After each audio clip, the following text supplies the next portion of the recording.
Hey guys, Jason from Enswell Speed and Fab here with our 1969 Chevelle SS 396 tribute car.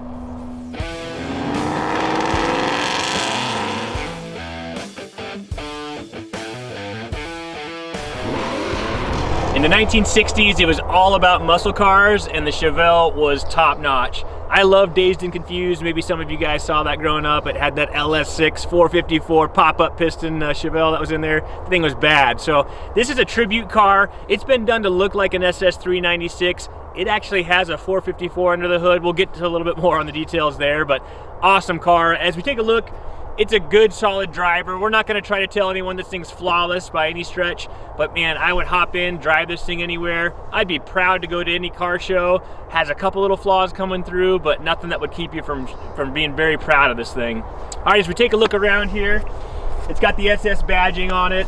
The red and black look really nice. It shines up well. Overall, a really solid car. You can see a little bit of rust coming through on the driver's side quarter panel, just some light bubbling here. We think these are the original quarter panels, and this is a West Desert car. Cars out here are awesome. The bodies just stay really good. We'll see when we get inside the trunk. It looks like the original trunk pan in there too, which is really rare on these older Chevelles. As we move around to the back, you're gonna see just a couple little paint chips out here exposing a little bit of rust on that, but nothing crazy. Again, still shines up nice. The chrome on the bumpers is definitely very presentable. Moving around to the passenger side quarter panel, this one still looks really solid. Just a light amount of rust coming through, similar to the driver's side, but not quite as bad. The gaps and the doors, all those open up and close super nice. I really like it when that all comes together well.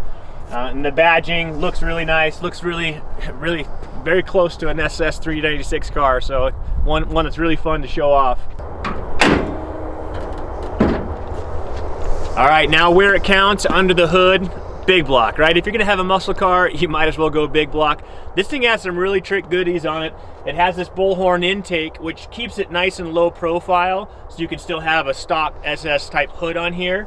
But you'll see this little guy hanging on the firewall there, Holley MPI Commander 950. It's got fuel injection, which if you've ever tried to retrofit or buy one of those kits, very expensive, very tunable, and it's got a 4L60 transmission 4-speed that's strapped to it as well. So you've got all the modern amenities, great resto mod to be able to hop in, fire the key and just go. Fuel injection, especially we live out here in the mountains. If you're ever traveling around, you go from higher elevations down to sea level, it automatically adjusts. It lets you just drive the thing and enjoy it. All right, I went to high school in the 90s, and if you had centerline wheels, you were really the man, right? I mean, take a look at these. These are period correct for those 1990s guys. If that's not your thing, of course, super easy to swap out to some maybe some rallies or something that you might want to have, a little bit bigger wheel and tire, whatever you like. That's a super easy change on that. I happen to like them on this car. It just seems to be right, and so I think they're great just to go as they are.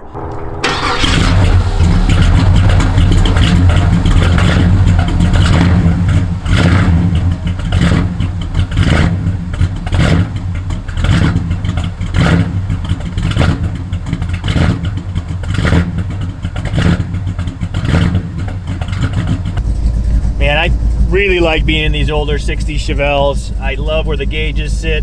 This one actually has a nice tack that's sitting off to your knee there, just not out up in front of everything. It's just tucked out of the way, but you can still see it well.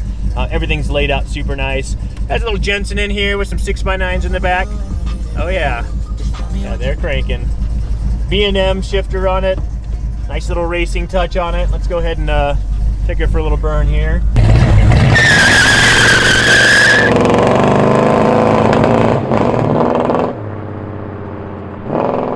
So if you want to make this car yours, drop us a line. Let's make it happen.